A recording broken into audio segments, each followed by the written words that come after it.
नमस्कार साथियों, हम लोग अपने पॉलिटी के सफर की शुरुआत करेंगे भारतीय संविधान के निर्माण के साथ। भारतीय संविधान का निर्माण संविधान सभा द्वारा किया गया और संविधान सभा का गठन कैबिनेट मिशन की सिफारिश पर हुआ। तो हम लोग अपने सफर की शुरुआत करेंगे जब कैबिनेट मिशन भारत आता है तब से।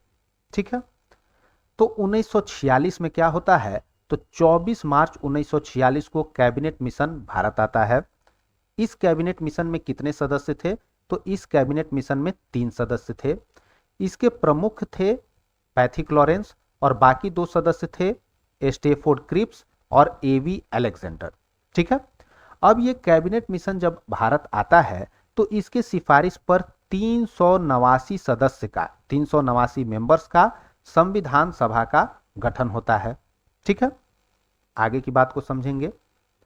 389 सदस्य जो संविधान सभा में थे, 389 मेंबर्स, इसमें से 296 मेंबर्स जो हैं वो ब्रिटिश प्रांत के थे और 93 मेंबर्स जो हैं वो देसी रियासतों के थे।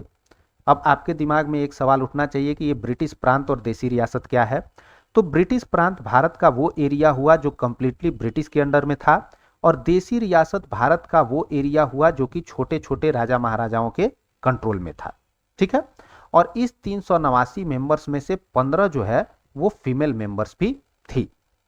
अब ये जो 296 मेंबर्स हैं ब्रिटिश प्रांत वाले, ये ब्रिटिश प्रांत के एमएलए के द्वारा proportional representation by means of single transferable vote, ये आपका एक इनडायरेक्ट मेथड का, इनडायरेक्ट इलेक्शन का मेथड है। ठीक है, तो इस मेथड के द्वारा चुनकर आते हैं। ठीक है, तो ये जो 296 मेंबर्स हैं वो वहां के एमएलए के द्वारा इनडायरेक्ट इलेक्शन से चुनकर आते हैं और ये जो 93 मेंबर्स हैं देसी रियासत वाले, ये वहां के प्रमुख के द्वारा मनोनीत होकर यानी नॉमिनेटेड होकर आते हैं। ठीक है, अब इसमें एक बात देखने वाली है कि ये 296 मेंबर्स हो गए इलेक्टेड और ये 93 मेंबर्स हो गए नॉमिनेटेड। ठीक है, तो हमारा संविधान सभा क्या हो गया, तो पार्टली इलेक्टेड और पार्टली नॉमिनेटेड, यानी अंशतः मनोनीत और अंशतः निर्वाचित। ठीक है, हर 10 लाख की जनसंख्या पर एक सदस्य संविधान सभा में भेजा गया था। संविधान सभा में हर 10 लाख की जनसंख्या पर एक सदस्य को भेजा गया था। ब्रिटिश प्रांत में संविधान सभा के लिए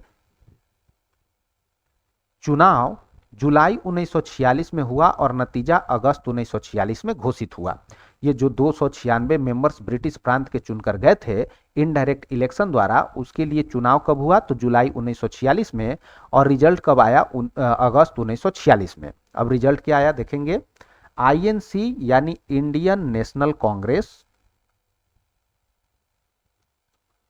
भारतीय राष्ट्रीय कांग्रेस, इनको मिला 208 सीट।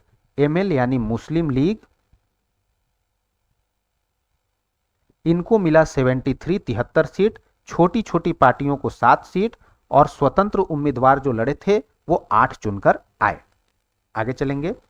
सबसे ज्यादा सदस्य उत्तर प्रदेश से चुनकर आए थे, कितने, तो 55। मद्रास से 49 सदस्य चुनकर आए थे और बिहार से 36 सदस्य चुनकर आए थे। और ये चुनकर कहां से आए थे, तो ये जाहिर सी बात है ये सारा जो है वो ब्रिटिश प्रोविंस की बात हो रही है, यानी ब्रिटिश प्रांत की बात हो रही है। ठीक है, अब देसी रियासतों की बात करें तो देसी रियासत में सबसे ज्यादा सदस्य कहां से मनोनीत होकर आए थे, तो देसी रियासत में सबसे ज्यादा सदस्य मैसूर से मनोनीत होकर आए थे। ब्रिटिश प्रांत जो था उसमें सीटों को जाति के आधार पर कहिए तो 3 वर्गों में बांटा गया। जनरल सीट था 213, मुस्लिम का 79 और सिख का 4। आगे चलेंगे। संविधान सभा का सिंबल क्या था, तो हाथी था। इंपॉर्टेंट क्वेश्चन, संविधान सभा का सिंबल क्या था। अब आते हैं संविधान सभा की बैठक पर। पहली बैठक कब होती है, तो 9 दिसंबर 1946 को संविधान सभा की पहली बैठक होती है और इस बैठक में 211 सदस्य जो है भाग लेते हैं।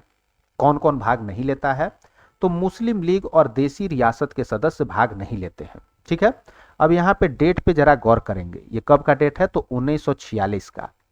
इस समय क्या था, तो भारत और पाकिस्तान का डिवीजन नहीं हुआ था। ठीक है, अब ये मुस्लिम लीग जाहिर सी बात है कि ये अलग पाकिस्तान चाहते थे, तो इसलिए जो है बैठक में शामिल नहीं हो रहे थे, ये अपना विरोध कर रहे थे। और देसी रियासत जो है वो कांग्रेस के साथ तालमेल नहीं बैठा पा रही थी, इसलिए ये भी पहला मीटिंग में नहीं आ पाए। अब इस दिन क्या होता है पहला बैठक में, तो फ्रेंच सिस्टम पर सबसे वरिष्ठ सदस्य को अध्यक्ष बनाया जाता है। ठीक है, संविधान सभा का अध्यक्ष सबसे वरिष्ठ जो सदस्य थे उनको बनाया जाता है फ्रेंच सिस्टम पर। और किसको बनाया जाता है, तो डॉक्टर सच्चिदानंद सिन्हा को जो है वो अस्थायी सदस्य बनाया जाता है पहली बैठक में, और इनका नाम जेबी कृपलानी ने प्रस्तुत किया था। ठीक है, तो पहली बैठक में क्या होता है, डॉक्टर सच्चिदानंद सिन्हा को अस्थायी अध्यक्ष बनाया जाता है और जेबी कृपलानी ने इनका नाम प्रस्तुत किया था।